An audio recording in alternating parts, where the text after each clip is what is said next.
গোয়াইনঘাটে আবারও বন্যার শঙ্কা। গোয়াইনঘাট থেকে রিপোর্ট করছেন হারুন আহমেদ।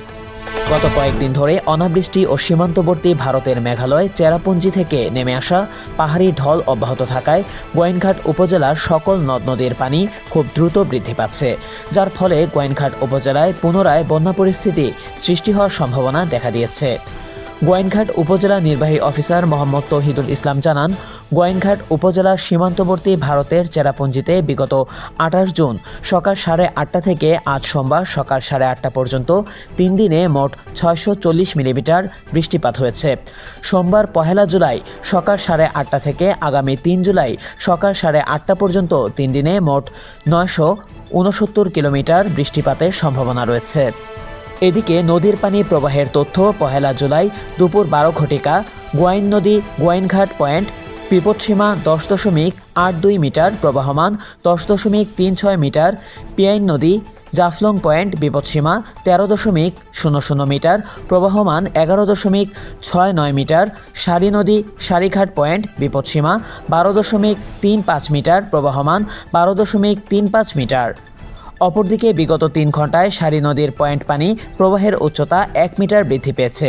ইউএনও তৌহিদুল ইসলাম এটিভিকে বলেন, ভারত থেকে নেমে আসা পাহাড়ি ঢলে এবং বাংলাদেশে চলমান যে অতিবৃষ্টি, তাতে করে আবার তৃতীয় দফার মতো ২০২৪ সালে আমাদের গোয়াইনঘাট উপজেলায় বন্যা পরিস্থিতির উদ্ভব হয়েছে।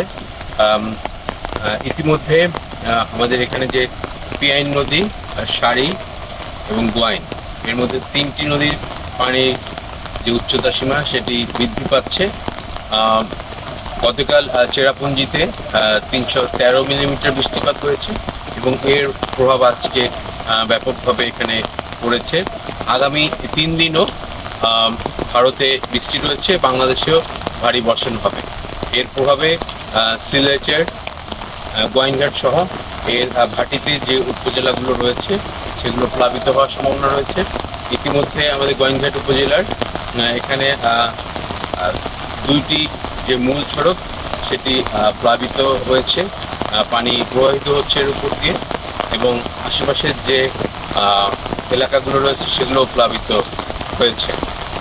আমাদের এখানে সার্বিকভাবে ৫৬টি আশ্রয়কেন্দ্র রয়েছে, সেই আশ্রয়কেন্দ্রগুলো প্রস্তুত রয়েছে এবং এখানকার যে কার্যক্রম সেগুলো ১৩টি ইউনিয়নের সমন্বয়ের জন্য একজন করে ট্যাগ অফিসার নিয়োগ করা হয়েছে এবং তারা ইউনিয়ন পরিষদের চেয়ারম্যান এবং যারা সদস্য এবং ভলান্টিয়ার আছে তাদেরকে সমন্বয়ে রেখে কাজ করবে। আমরা এর আগেও ২ দফা বন্যা মোকাবিলা করেছি, আমরা এবার ৩য় দফা আমরা বন্যা মোকাবিলার জন্য সার্বিক যে কার্যক্রম সেগুলো নেওয়া হয়েছে।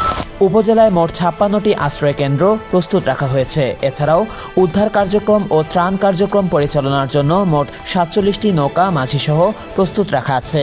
উদ্ধার কার্যক্রম পরিচালনার জন্য উপজেলা প্রশাসনের পাশাপাশি সকল ইউনিয়ন পরিষদের সম্মানিত চেয়ারম্যান, ওয়ার্ড সদস্য ও স্বেচ্ছাসেবকগণ পূর্বের ন্যায় একযোগে কাজ করবেন।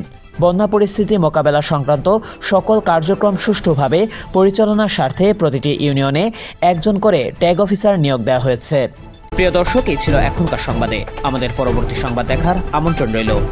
এছাড়া দেশ বিদেশের নানা প্রান্তের সংবাদ পেতে এটিভি নিউজের সাথেই থাকুন।